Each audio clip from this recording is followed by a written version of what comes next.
Então vamos que vamos. Muito obrigado, Vicente Praz. Sejam bem-vindos ao Ratoscast, podcast oficial dos Ratos de Cinema, terceira temporada. Eu sou Marcelo Cipreste, aqui comigo o nosso morto-vivo do calabouço, Marcelo Pereira. Isso aí, galera, ressurgindo das cinzas para falar de um tema que eu particularmente adoro, que são os filmes de terror.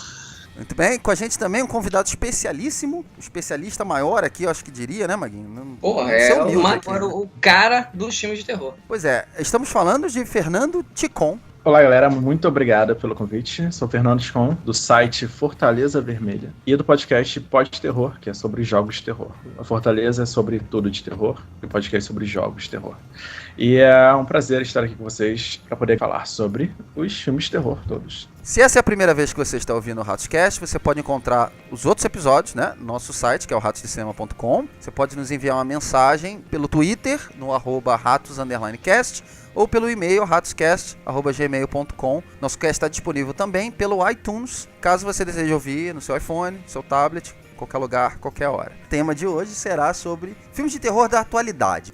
A gente quer falar mais ou menos que momento da história eles se encaixam. Como nós vamos olhar para trás e ver esse gênero daqui a alguns anos. A gente espera que no final desse cast a gente possa responder talvez uma simples pergunta, que é se a gente vive numa época de bons filmes, filmes memoráveis, ou filmes ruins que são supervalorizados, que talvez funcionem para aquela época, para aquele ano e, enfim, não vão ficar para a história. De cara, vocês teriam resposta para essa pergunta, não? Bom, Marcelo, eu essa semana fiquei pesquisando bastante, né, nas redes sociais, o conceito, pra gente trazer temas interessantes e significados interessantes, e eu busquei um sobre filmes de terror, o que quero sentir medo. Eu achei muito interessante e queria compartilhar com vocês, que é o seguinte: é aquele que consegue expressar de maneira convincente a contraposição entre o tradicional e a originalidade, ou seja, é o velho susto dando uma nova maneira, né? Hoje em dia a gente está muito acostumado com sustos baratos, entendeu? Então, como que essa ideia vem mudando ao longo dos tempos, até os filmes que a gente vai citar. Até porque a gente sente, né, na história dos filmes de terror, né, no cinema, a história do cinema de terror, que o público-alvo foi mudando com o tempo, né? O tipo de como os filmes atingem essas pessoas foi mudando bastante com o tempo. Então, você pega grandes franquias que tentam dar um tom sério para os seus filmes de estreia, até os monstros clássicos da Universal, até as séries de slashers, eles vão vendo que vai perdendo um pouco disso, né? Os monstros vão ficando conhecidos, os sustos vão ficando, sabe, já conhecidos pela galera que assiste. Então, eles vão migrando para uma coisa mais misturada com comédia, com elementos de ação, com elementos, sabe, de drama. Então eles vão fazendo uma mistura com outros gêneros também, para poder ter uma coisa mais que abrange um público maior nesse caso. E aí hoje em dia a gente tem filmes de terror de todo que é jeito, né? Então é isso que a gente quer descobrir, onde é que é o terror, onde o terror se encontra nesses filmes todos. Pois é, exatamente isso, perfeito. É engraçado o Maguinho falar isso, porque o susto e originalidade. Susto e originalidade. Isso é uma coisa meio complicada de falar hoje em dia, né? Isso já entrando no nosso tema, porque vocês acham que ainda é possível a gente ser original no gênero terror? Existe algum caminho ainda que não foi explorado por esse gênero?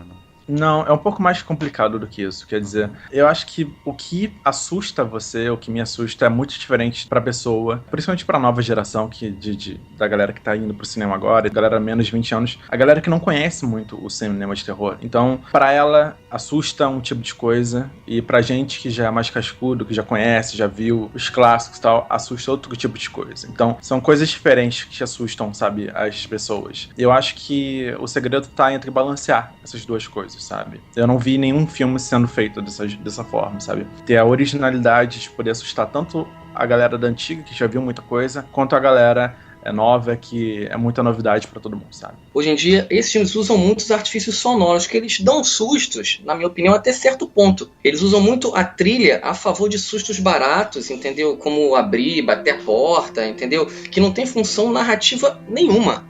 Na minha opinião, o bom terror mesmo é o que te faz ter medo, cara, do que vem a seguir. Aonde o seu... Aquilo que você não vê, né? Isso, onde o seu imaginário caminha junto, entendeu? E te insere nesse universo maldito. Mas é como o Fernando falou, tem coisas que funcionam para algumas pessoas, tem coisas que tem gente que, claro. por exemplo, gosta desses... Verdade. Não é só o efeito sonoro, né? Tem muita coisa da edição também e tal. Bom, a gente vai falar um pouco mais detalhado sobre essas questões todas e depois a gente vai fazer um estudo de caso com o filme A Bruxa. Enfim, é um filme mais recente e tal, e a gente vai poder ver se encaixa ele nessa leva de bons filmes de terror, né, dessa década. Eu queria só começar com o Fernando perguntando o seguinte, Fernando. O gênero de terror, desde que começou, né, desde seus primórdios lá, né, no preto e branco ainda, tal, eles eram baratos, exagerados, né? Eram feitos por um público abrangente. Por que você acha que os filmes de terror são tão populares? Por que vocês acham que o público busca tanto esse gênero? E ele sempre encontra um jeito de se reinventar. Eu acho que o terror em si, ele se divide em várias áreas, né? Vários gêneros, subgêneros no caso. E cada um deles desperta uma curiosidade. Eu acho que o terror sempre chamou muita atenção, assim, em todas as mídias, livro, filme, jogo e tal, pela história que ele conta. Pode ser o medo do desconhecido, é o medo mais básico que se sente. Por exemplo, os monstros, né? Você não conhece os monstros, aí você tem a revelação do monstro, qual a motivação deles, como eles morrem, como você enfrenta eles. Até a ficção científica, né? Que é você associar o medo do futuro, de como vai ser tudo daqui a sei lá, 100 anos. Enfim, tem diversas formas, né? Gêneros, subgêneros de terror, que cada um conta uma história. E eu acho que a história foi o que sempre prendeu as pessoas, sempre levou as pessoas a irem ao cinema. Ninguém vai pro cinema pra, tipo, ficar morrendo de medo, levar susto. Não, todo mundo quer ver uma história na tela, independente se é drama, terror e tal. E acho que foi isso que levou, sabe, ao longo das décadas. No início se popularizou com os monstros, né, da Universal, aquela coisa toda. Ao longo de cada década teve um estilo, né, um gênero mais específico de terror. E foi a história que levou as pessoas a irem pro cinema. Como o Fernando falou, a gente queria só fazer uma apanhada rapidinho. Os filmes de terror, eles têm vários subgêneros. Olha, tudo a ver com o que São efeitos sonoros aqui. O espírito já foi, Magui? Já foi. Como ele falou, o gênero terror tem vários subgêneros, né? Os filmes de monstros são uns. Nos anos 70 a gente teve muito aquele terror psicológico, né? Aqueles filmes mais de arte, tipo Iluminado, Exorcista. E é interessante até ver essa época, porque você tinha diretores que, no caso do William Friedkin, que fez o Exorcista, ele já tinha ganhado o Oscar pela Operação França quando ele foi fazer o Exorcista. Verdade. O gênero até atraía diretores consagrados, diretores maiores, né? Coisa que mudou na década de 80 com os slashers. Sim, né? É verdade. Inclusive, os diretores, né, que fazem filmes de terror, a maioria deles não são diretores de terror propriamente dito, né? Você tem ícones como Wes Craven, você tem o Guilherme Del Toro, você tem uma galera que, tipo, sempre tá fazendo alguma coisa de terror, e aí você identifica eles como diretores. Mas a sua grande maioria, que já dirigiu um filme de terror, não é um diretor que faz só filmes de terror.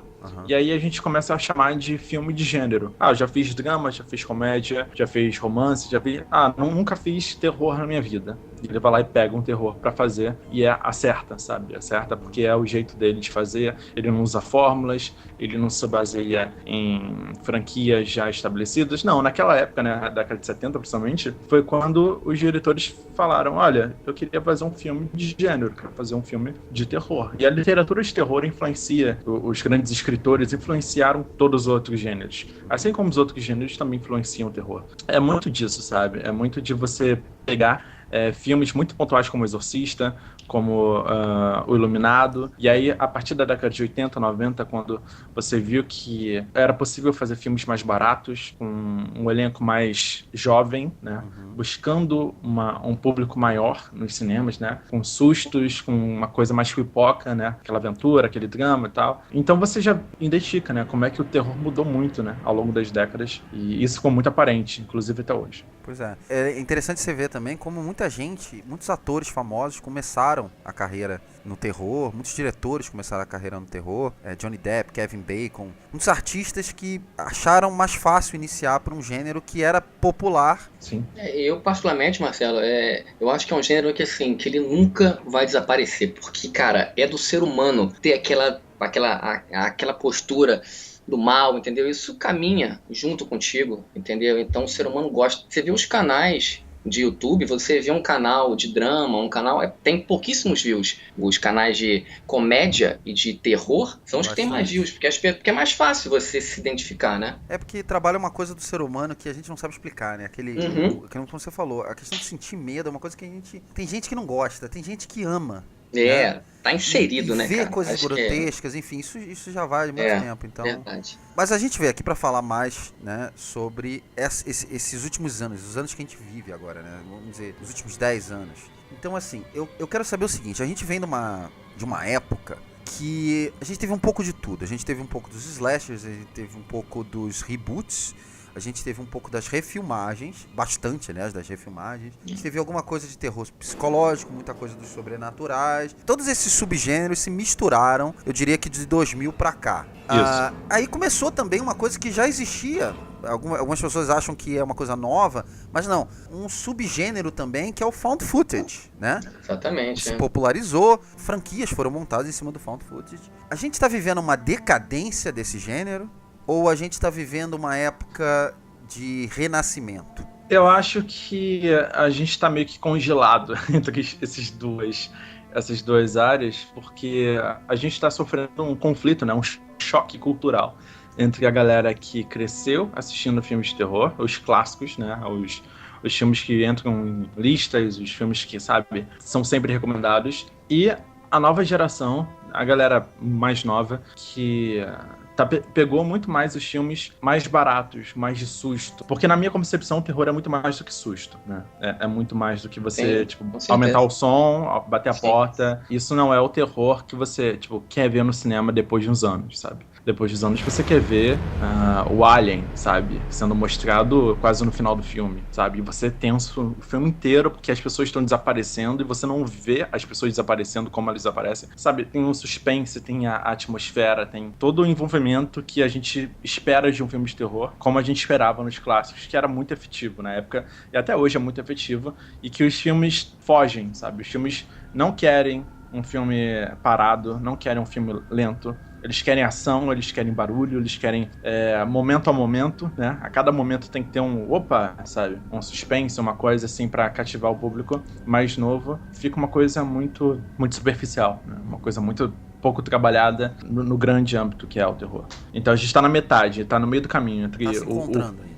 Isso, o gênero morrendo por causa de filmes que buscam bilheteria, né, das grandes massas, mas também se reinventando em iniciativas independentes e menores que conseguem atingir o terror de uma forma que não estava sendo atingido antes. Então são duas vertentes muito distintas e que deixa o terror, o gênero, assim, preso, sabe? Encapsulado por enquanto. O que eu acho também, Marcelo, eu acho que uma coisa que a gente tem que deixar claro, né, que é o seguinte, mais no final dos anos 90, início dos anos 2000, eu acho que o found footage, ele consegue ser inserido em um gênero já. A gente sabe que found footage, né, é usado há muito tempo atrás, entendeu? Se eu não me engano, um filme da década de 80, que foi o Holocausto Canibal. E o found footage pode nem é caracterizado como filme de terror. Você pode achar qualquer coisa. Até hoje, ele hoje morreu um pouquinho, mas a gente teve a Bruxa de Blair, de 99, e ele ficou muito latente com a Atividade Paranormal, que eu acho que a empresa, a Blumhouse, que eu acho que está dando as caras para esse cinema dessa nova geração, está inserido nisso. Entendeu? Então, eu acho que hoje em dia o found footage ele consegue já ser inserido como estilo, e é muito mais fácil para o público se identificar com esse tipo de filme barato, com recursos pequenos, que ele vai te mostrando sem você ter que pensar, ele vai jogando em cima de você as coisas, diferente da Bruxa, Corrente do Mal, o próprio Babadook também, são filmes que te geram reflexões e que muita gente torce o nariz porque está acostumado com essa avalanche desses filmes prontos. Eu queria só colocar uma visão que é um pouco mais, sei lá, difundida entre a galera que gosta de found footage, é que a gente não coloca o found footage como um gênero em si. E o found footage é muito mais uma forma de você filmar, sabe? Uma forma de você editar o filme baseado em filmagens do que um próprio gênero. Porque o found footage, ele criou filmes incríveis que vão de gêneros muito diferentes. Por exemplo, o Hack, que é um filme mexicano, acredito, ou espanhol, não sei. Maravilhoso. Maravilhoso, que é de zumbi, sabe? É totalmente zumbi. E, cara, é um filme incrível. Grave Encounters, que é aqui no Brasil... Hospício, né? Hospício. Isso, maravilhoso. Sim. Então, sim. E é sobrenatural. Sabe que eu tava pensando assim, poxa, eu adoro a Bruxa de Blair até hoje. Eu acho um filme assim... Na época ele funcionou melhor porque ele abriu essa porta, né? Reabriu essa porta, mas ele funciona muito porque as pessoas achavam que aquilo realmente tinha acontecido. É verdade. E aí criou-se. E a internet estava muito no começo, então eu lembro que tinha um site que era do filme, que, enfim, era uma página só. Você não é como hoje em dia que você clica aqui, clica ali, você vai para vários lugares, era uma página só. E a página só falava a lenda da Bruxa de Blair. Era simples. E isso só contribuía. Até o momento que a atriz do filme, Heather alguma coisa, que eu não vou lembrar, ela foi num talk show americano e as pessoas viram que ela estava viva, né? Que, enfim. E aí um pouco daquela magia se esvaiu. Mas o filme funcionou, né? Quando ele foi exibido em Sundance a primeira vez, que teve aquele pânico geral, as pessoas saíram vomitando. É verdade. Todas essas histórias que a gente não sabe nem se são verdade, mas enfim, ficaram por atores pediram para os atores não saírem de casa, não aparecerem. O próprio Holocaust Canibal faz isso naquela década, onde o diretor colocou a primeira equipe que foi morta pelos índios, mandou o pessoal lá pro raio que o parta, o cara foi processado e tal. Aí ele depois teve que ir a público dizer, não, gente, é tudo falso, eles estão aqui, eles estão vivos. É verdade. Então, são técnicas muito interessantes, como o Fernando falou, são técnicas, né? De você enganar o público, enfim. Não é só enganar, mas você é muito efetivo. Eu acho que alguns filmes funcionam muito bem, assim. A maioria se perdeu. A questão toda do Atividade Paranormal, o primeiro filme é muito bom. A maneira que eles foram vendendo essa questão da Atividade Paranormal, né? Ia ficando cada vez mais absurdo. Por que a pessoa tá filmando aquilo, né? Por que a ponto de, assim, tem momentos do filme que ninguém tá filmando. É o câmera mesmo do filme que tá acompanhando aquela pessoa. A partir do segundo filme, né, você começa a perceber que o dinheiro, que o marketing começou a falar muito mais alto. E é isso mesmo, você olha, narrativamente falando, fala, cara, não tem fundamento, o cara tá com a câmera ali, gravando o quê? Gravando um parabéns, gravando a mulher tomando banho, do nada. E engraçado que as pessoas consomem. A gente ainda tem esse cérebro ainda é muito barato, né? O pouco que eles faturam ainda vale a pena. Né? Te pega fácil, os sustos são gratuitos e te pegam fácil. Você para ir pro cinema com a sua galera, jogar pipoca, rir, isso aí diverte. Sim, é verdade. Eu ia comentar que Atividade Paranormal, acho um dos melhores filmes da franquia inteira é o japonês, cara. Atividade Paranormal Tóquio, que é tipo,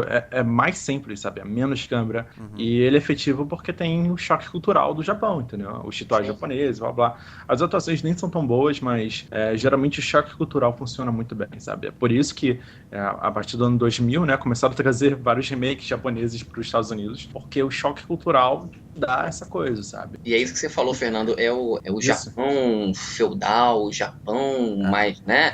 O oriental assusta, não tem o oriental assusta, mas né, cara? Mas tem um filme que eu queria falar também, que é um filme sul-coreano chamado Eu Vi o Diabo. Sim. Pra mim é um filmaço. É um filme mais pro policial, começa, né? Mais na linha policial. Mas ele, em certo ponto, ele assume o seu lado terror. Tem um personagem no filme que entra no filme pra mostrar aqui, ó, tá vendo? Esse personagem é um slasher, né?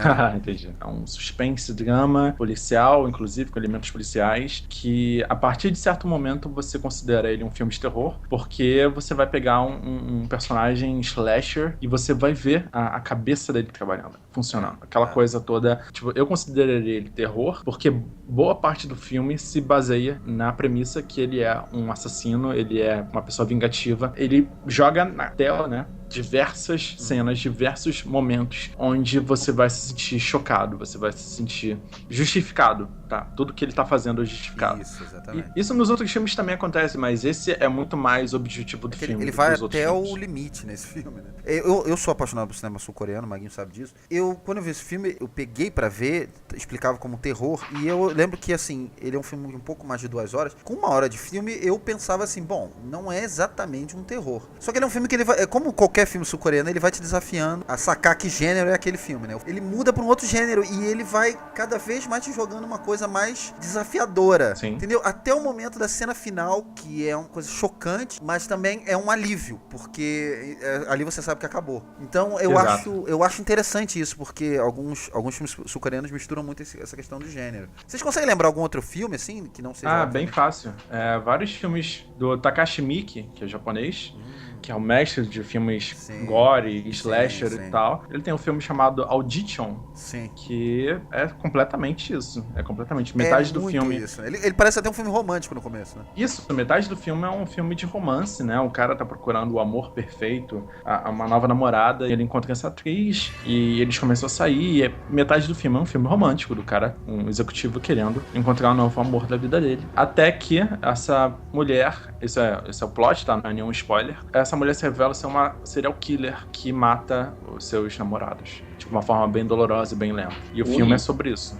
O que eu acho, Marcelo, é que assim, já tá ficando a dica pros nossos ouvintes que é o seguinte, é um gênero que você vai ter que garimpar muitos filmes fora do cinema, porque eles não vão chegar no seu shopping preferido, você vai ter que ir em site de streaming, em torrent, pra você buscar coisas que você, se você não correr atrás, você não vai ver. Maguinho, você queria que você desse uma dica também aí de algum filme que você acha que contribuiu, né? Cara, nessa então, década. baseado nessa nova tecnologia, que são as redes sociais, que estão aí ditando regras, comportamento para todo mundo, eu indico o filme que eu vi essa semana até pro cast também, que é o Unfriended, que aqui é o Amizade Desfeita. É um filme todo feito... Péssimo título, aliás, hein? Vamos lá, né? Parece até um filme, sei lá, uma comédia adolescente, assim. Eu achei o filme muito fraco, achei o filme ruim, entendeu? Mas a ideia atual, cara, é uma linguagem que, te falei, que o cinema caminha muito com a tecnologia, né? Eles caminham juntos. Eu acho que isso é empregado de várias formas. Então, a minha primeira indicação, para quem não viu, é o Unfriended, Amizade Desfeita. Vale a dica, apesar de que você não gostou. Não, eu gostei, mas Gostou, eu não amei. Eu gostei muito do fato dele ser feito, ele respeitar a regra que é o Skype. Sim, então ele sim. não foge daquilo, Isso né? sim. Que tem filmes que, em certo momento, eles ficam presos muito àquela regra e eles têm que fugir. E às vezes não conseguem.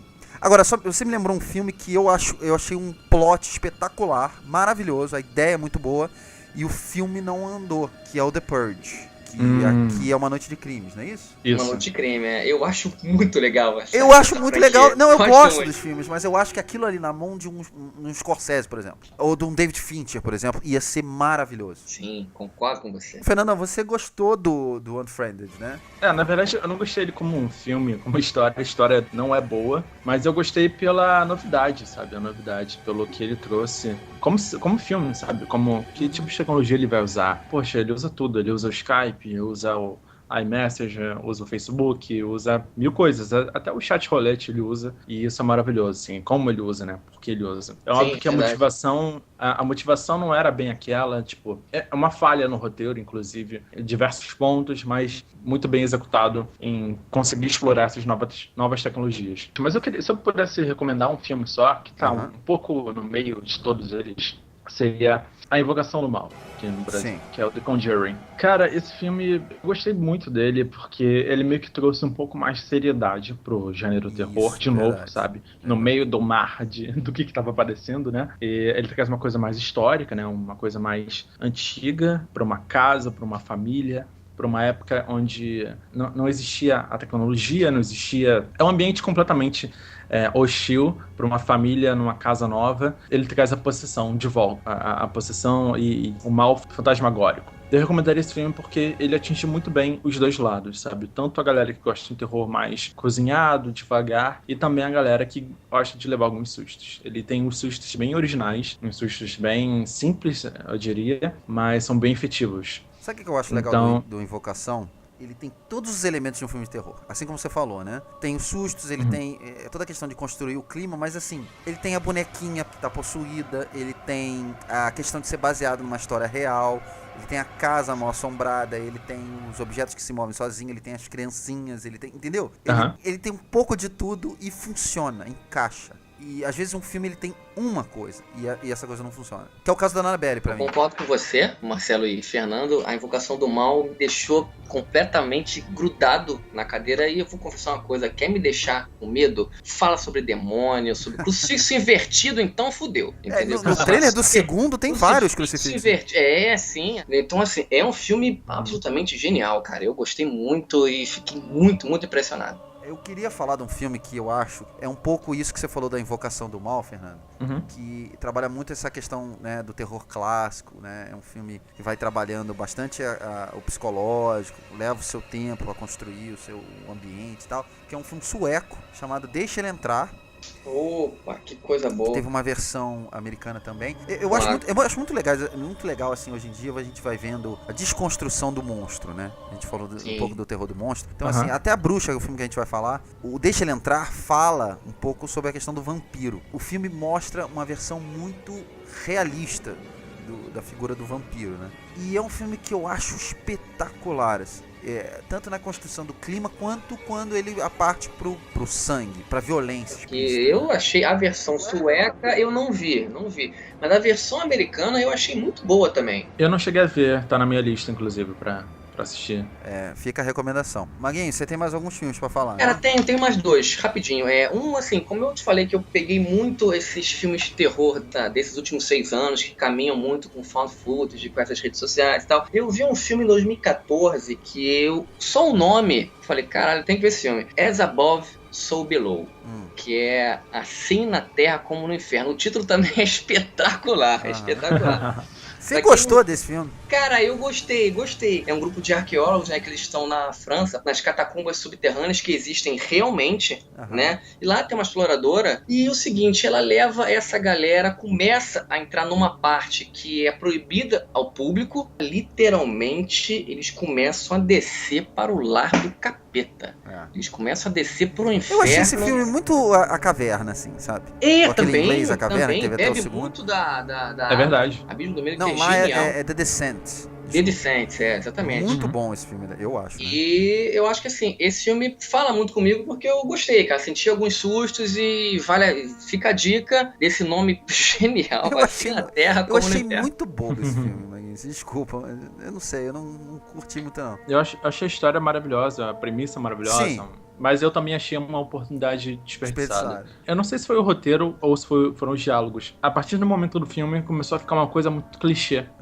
E é uma pena, porque essa coisa do subsolo, da claustrofobia, eu acho maravilhoso. Tem vários filmes que exploram isso. Então eu acho que o diálogo e o roteiro não favoreceram muito o filme como um todo. Fernandão, você quer deixar mais alguma dica aí pra gente? Eu queria indicar pra todo mundo o filme chamado O Babadook, que é um filme muito bom, muito... É assim, muita gente não gosta por causa da criança. A criança é insuportável. É insuportável esse filme. Fala todo, esperneia, chora. A mulher também é chata, vai. Mas ela é chata quieta, mas né? Mas ela é uma boa atriz. É uma boa atriz. Exatamente. E é um filme basicamente independente, sabe? É um filme australiano. E, cara, ele é um filme muito bom porque ele é muito simples, né? Ele constrói o mal muito devagar, muito lentamente. E você vê que o ambiente de estresse, né? Toda a situação de estresse é o que permite o mal entrar dentro da família, da casa e tal. Pra quem não conhece, Babadook é uma mãe solteira que ficou viúva depois de um acidente de carro. O marido sofreu um acidente de carro e morreu. E enquanto ela acaba dando à luz logo em seguida, né? E essa criança, ela nasce com alguns problemas, eu não sei se é psicológico ou uma coisa assim, mas a criança é muito hiperativa. Uma criança que, tipo, não torna nada fácil para a vida dela. Até que um dia ela encontra um livro chamado O Babadook, que conta a história de uma entidade que habita na casa, habita, enfim, nas redondezas, e vai pegar a criança. É um livro infantil, e aí você começa a questionar se esse Babadook é real ou não. E, cara, é um filme que eu recomendo pra todo mundo ver. Fez muito sucesso no mundo inteiro, né? Nos Estados Unidos falam muito. Um orçamento baixo, cara, muito efetivo. Ele construiu o terror dentro da família e, tipo, expôs isso pra um monstro chamado Babadook. Então, eu recomendo muito. Eu não amei também esse filme, mas eu gostei muito, assim. Primeiro, você tem uma atriz muito boa no filme. Segundo, é isso que você falou. Eu acho legal quando o terror, ele tá inserido num drama real, né? No caso desse filme, ela tá tentando lidar com o problema e o monstro é quase uma representação do problema. Do que ela tá passando, né? Então isso eu acho muito legal. O monstro não me deu nem um pouco de medo. É só isso que eu... Sim, lógico. Só isso que eu...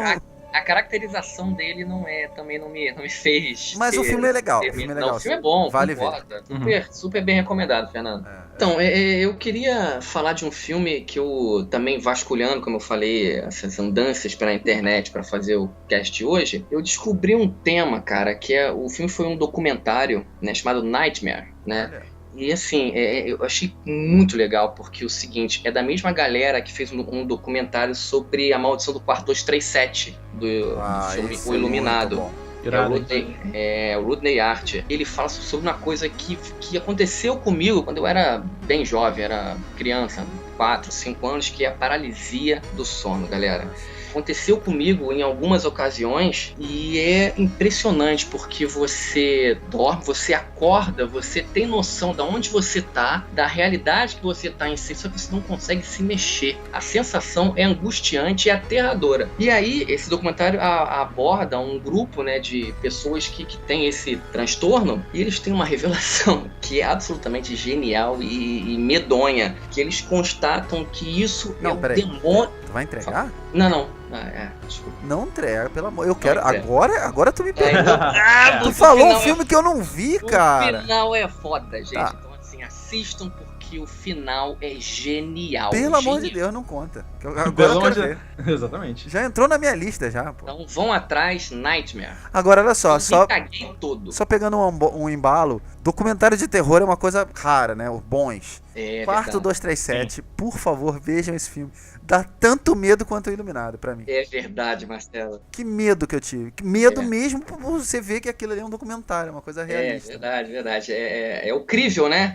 Nossa. Caralho, aquilo ali... Maravilhoso. É real. Maravilhoso. Eu só queria... Eu não conheço. Eu realmente preciso assistir o quarto 237. Tá vendo? É bom o cast por isso. Assista, Fernando.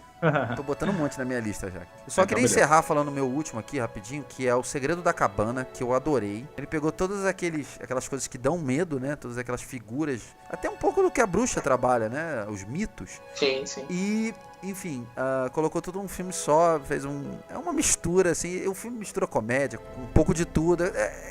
Eu achei muito interessante porque ele explora bastante os estereótipos de uma maneira diferente. Foi um dos filmes que eu mais gostei do gênero. Pra mim, esse filme é uma grande homenagem, né?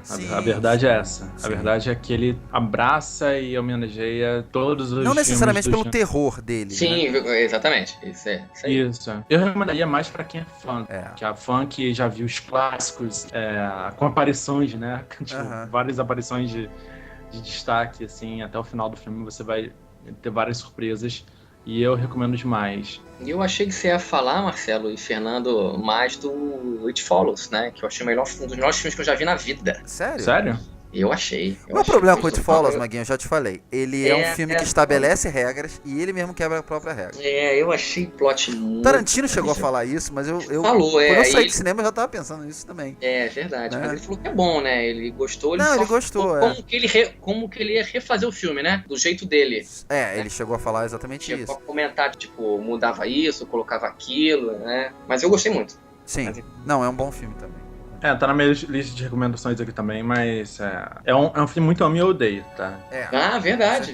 Concordo com você. Com certeza. Eu gostei bastante, eu acho que ele é muito bem construído, a maneira que ele enquadra as cenas é perfeita. O enquadramento, Marcelo, muito e bom. Aquela trilha sonora meio output, tipo...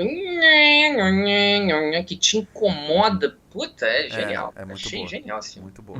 Bom, eu queria chegar nessa parte do cast para falar um pouco sobre o filme mais atual, né, do gênero, que é A Bruxa, que é um filme, uma coprodução canadense, americana, que foi dirigida pelo Robert Eggers, e ele ganhou o prêmio de melhor diretor do Festival de Sundance em 2015 por esse filme. Vocês concordam que é um filme com um excelente trabalho de direção, não? Não, sim. O filme, tecnicamente falando, Marcelo... O trabalho dos atores também é espetacular. Os atores são... Os 5 são geniais. Aquela voz daquele pai aquilo ali já dá medo. É maravilhoso. Esse filme ele custou 3,5 milhões de dólares. Então é um filme relativamente muito barato, né? Foi filmado no Canadá. É um filme com quase nenhum ator conhecido. Tem o ator principal que faz o pai, que agora me foge o nome dele, ele faz o Game of Thrones. Mas também não é um dos personagens principais, assim, é um personagem recorrente, mas não é um dos personagens principais. Fez Harry Potter também um pouquinho mais cenas. Mas então, assim, a voz do cara é o personagem. É muito boa.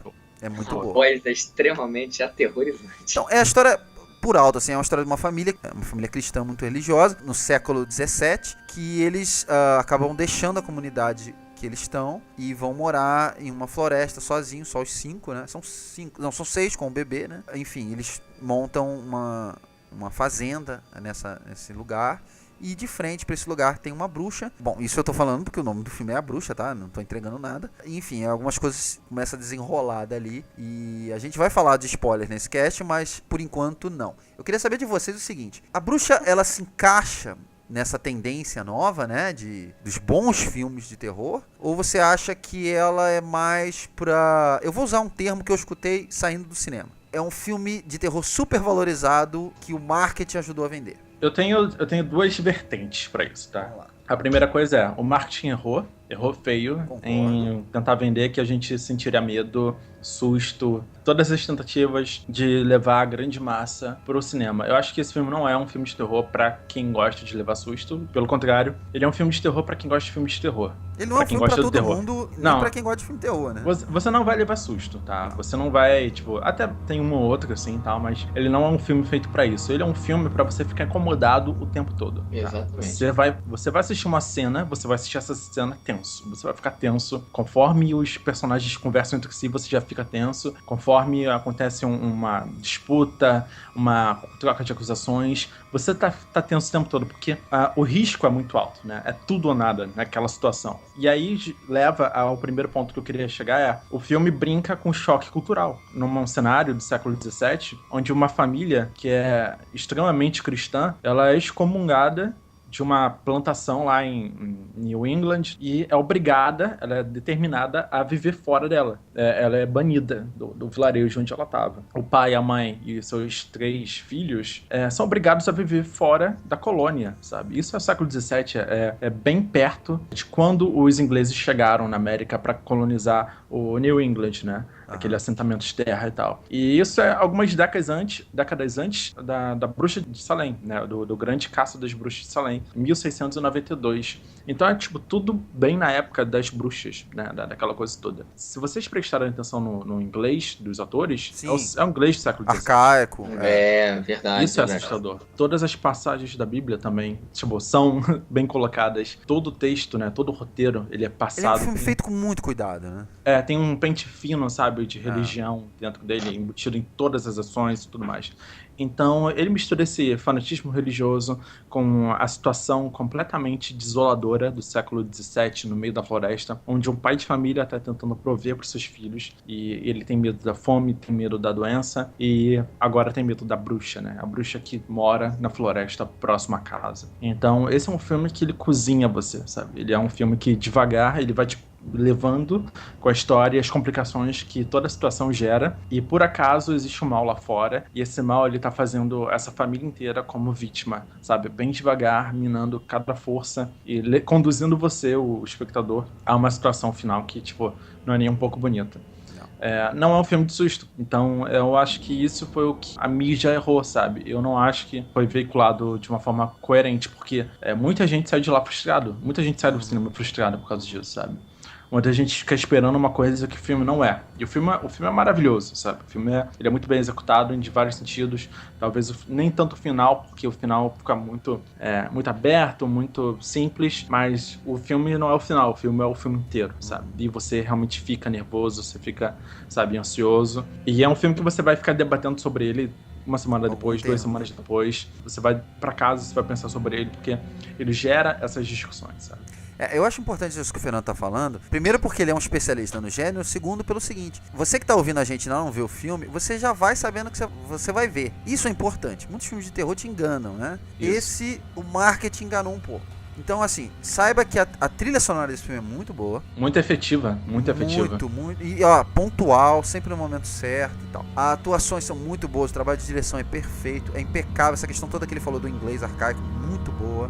Eu cheguei a ver algumas entrevistas de algumas pessoas nos Estados Unidos que falavam que elas não entenderam tudo que foi dito no filme, mas que a mensagem da cena, mesmo quando você não entendia o diálogo, era clara. E as imagens do filme em geral, né, como o Marcelo falou, são muito bonitas. O filme, a locação é muito boa. Enfim, é um filme que tem tudo perfeito e ele ele não funciona para algumas pessoas, mais pela questão da história. A atriz, a Anya Taylor-Joy, que faz a garota, né, a garotinha loira, foi o primeiro filme dela. E isso foi muito boa, interessante né? ver, porque ela tem uma execução muito incrível. Ela é o filme, né? Isso, e quase sempre você não sabe se ela é a bruxa, né? Você, tipo... o filme deixa essa questão. Tem essa dúvida toda, né? E ao longo do filme você vai vendo, tipo, outras coisas e tal, e você sempre tá se questionando. Isso é muito efetivo. Visualmente o filme é muito rico. Os textos, como vocês falam, eles pegaram diálogos reais, né, daquela época. Toda a parte de direção, uma fotografia feita com luz natural. É importante a gente frisar isso, que dá uma sensação fantástica. A parte das sombras desse filme é maravilhosa. Se você, caro ouvinte, reparar nas cenas escuras com a vela acesa, que coisa linda. Então, assim, tecnicamente é um filme muito bom, com muito apreço. Concordo com o Fernando também na ideia de que não é um filme de terror, né? O filme foi vendido, não tem muitos sustos, você tem que embarcar. E o filme, na minha opinião, Ele é um filme de terror, né? Sim, tem uma... Só não é o filme de terror que as pessoas estão acostumadas. Exatamente, Isso. Puta de uma metáfora que é o seguinte: o filme eu acho que fala disso, que assim, quanto mais você nega a existência do mal, mais presente ele fica ali martelando, entendeu? E te deixa cada vez mais louco e, enfim, isso eu acho que aborda o filme muito. Legal que cada pessoa tira uma coisa desse filme. Sim. A gente vai entrar um pouco nessa parte. Antes só de ir pro spoilers, eu só queria dizer o seguinte: o próximo trabalho desse diretor, do Robert Eggers, é o remake do Nosferatu. Vocês sabiam disso? Não sabia? Mas, nossa senhora. Pois é, ele tá nesse projeto já como diretor. E... Um orçamento de 100 milhões. Provavelmente. Eu só acho o seguinte: a Universal tá retomando essa questão toda dos monstros, que ela tem o direito, né? Ela tem os créditos desses filmes. Sempre funcionaram pra Universal, eles vendem coisas até hoje, colecionadores, enfim. E eles estão trazendo de volta. O primeiro que vai sair é a Múmia, que inclusive vai ter o Tom Cruise no elenco. Eu acho que é um desperdício não contratar o Robert Eggers para dirigir algum desses filmes. Aproveita um diretor desse, um ótimo diretor, um cara novo, um cara, né? Podemos ir pro spoiler, então? Vamos lá. Vamos lá. Então vamos lá.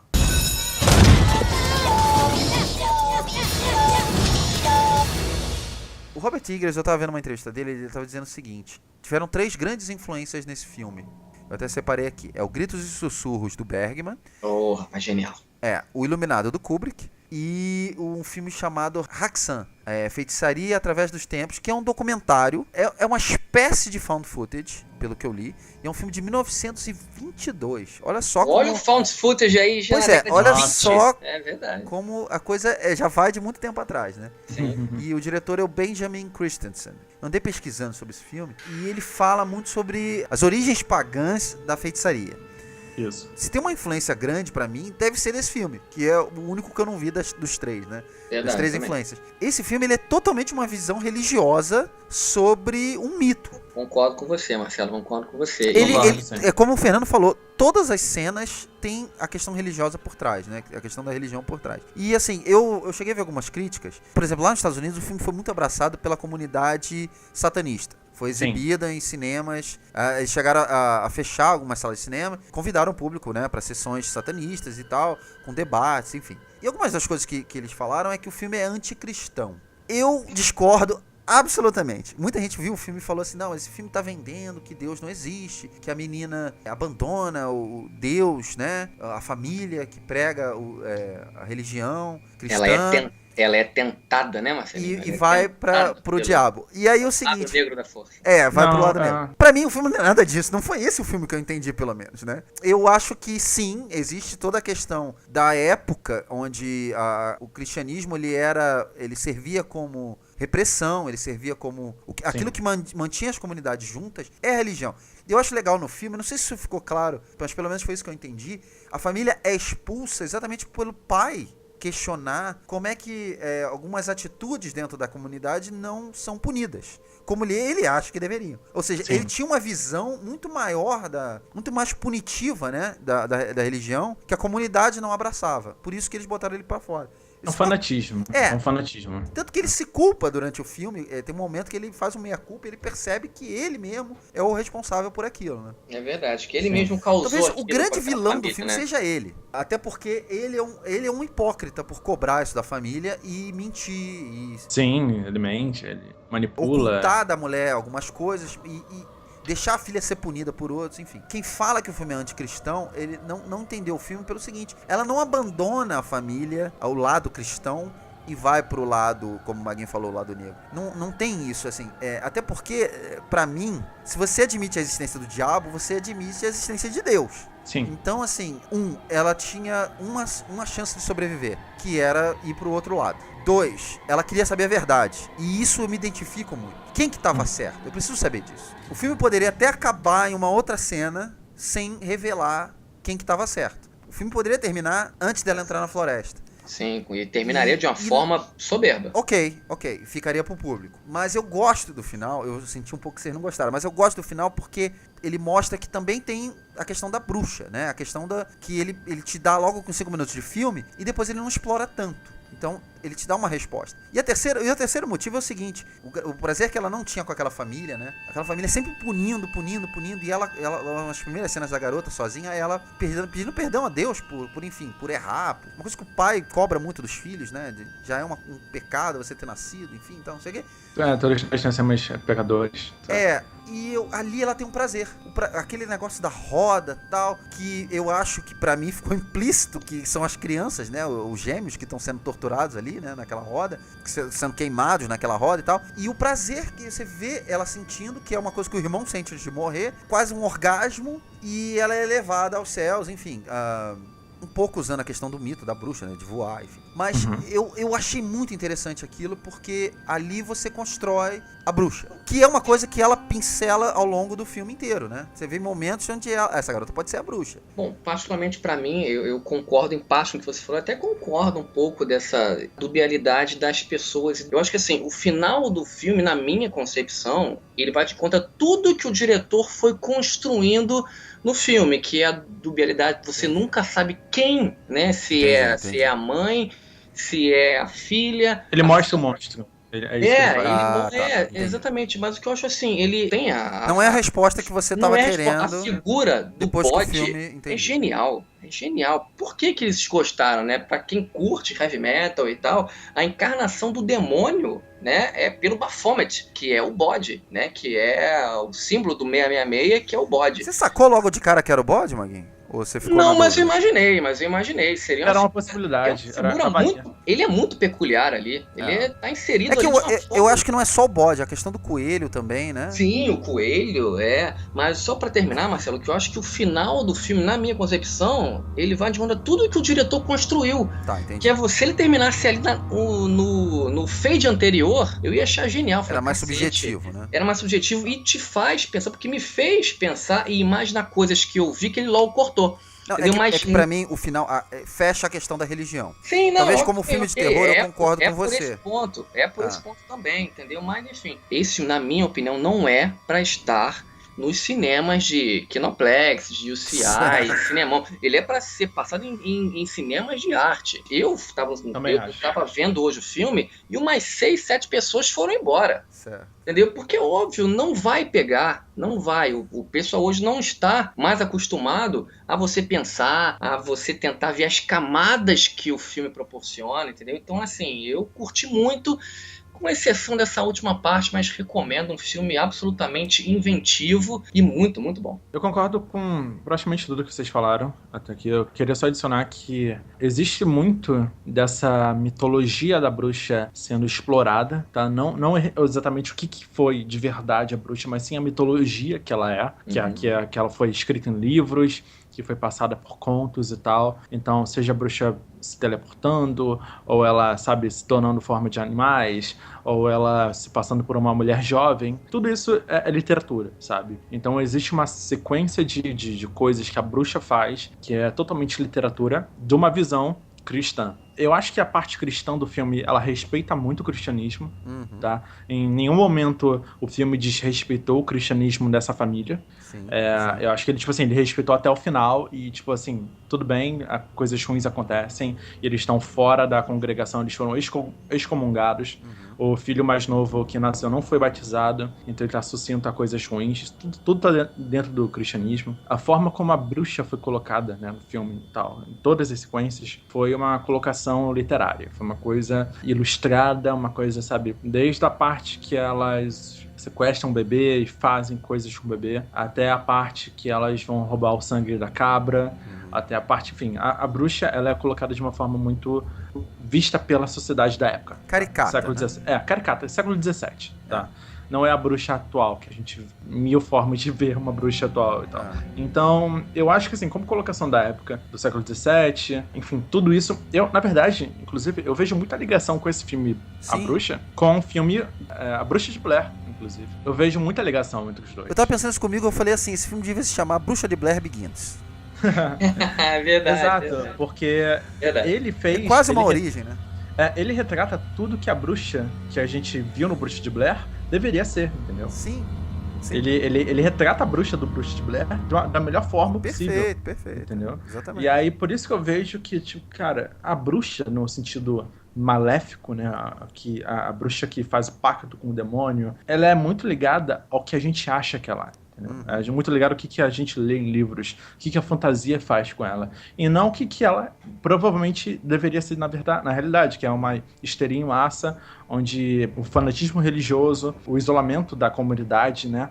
Enfim, a distância da casa, né? Da pessoa que veio da Inglaterra para uma terra nova, do outro lado do mar, tudo isso faz com que crie uma histeria em massa, onde qualquer levantamento de suposição é visto como finalidade, tipo, como problema final que vai ser resolvido enforcando pessoas. Ô, Fernando, e como aquela família, como o Maguinho falou, tem Deus, acho que tá protegida, tem um escudo, mas uma simples pedra que é jogada naquela água causa um tsunami. Exatamente. Né? E você pode ver que o bode é um dos elementos mais efetivos do filme, sabe? Porque o tempo todo o bode é literalmente o bode expiatório, né? Tipo, não, o bode fala com as crianças. Você só acredita que o bode tem alguma coisa ruim acontecendo quando ele vai lá e acerta o pai, sabe?